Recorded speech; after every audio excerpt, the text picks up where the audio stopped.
বাংলাদেশের জনপ্রিয় নায়িকা অপু বিশ্বাস আবারও প্রমাণ করে দিলেন তার মধ্যে কতটা উদারতা রয়েছে। সম্প্রতি কোরবানির ঈদে একজন কৃষকের বিক্রি করা গরুর ন্যায্য মূল্য না পাওয়াতে অপু বিশ্বাস তাকে ত্রাণ দেন। সেক্ষেত্রে তিনি বলেন যে আমি তাকে সাহায্য করতে প্রস্তুত। তিনি বলেছেন যে তিনি যদি ওমরা পালন করে, ওমরা পালনের সমস্ত দায়িত্ব আমি নেব।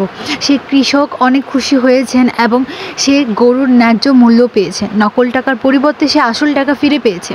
এই উদারতা দেখে ভক্তরা অপু বিশ্বাসের এই নিত্য নতুন সুন্দর সুন্দর কাজ ভক্তদের মনে আলোড়ন সৃষ্টি করছে। ভক্তরা অপু বিশ্বাসকে আগে থেকে অনেক ভালোবাসে, এখন আরও বেশি ভালোবাসতেছে তার উদারতার কারণে। শাকিব খানের প্রথম স্ত্রী অপু বিশ্বাস, যাকে নিয়ে আলোচনার শেষ নেই। সে মোট অনেকগুলো সিনেমা করেছে। শাকিব খানের সাথে মোট ৭৬টি সিনেমা তিনি করে ফেলেছেন। এখন তিনি সিনেমা জগৎ থেকে একটু বাইরে তার সন্তানকে সময় দিচ্ছে এবং পাশাপাশি গরিব দরিদ্র মানুষদের তিনি সেবা যত্ন করছে। অপু বিশ্বাসের এই কাজগুলো কেমন লাগছে অবশ্যই কমেন্ট করে জানাবেন। আমার তো অনেক ভালো লাগছে। আপনাদের অবশ্যই মতামত জানাবেন।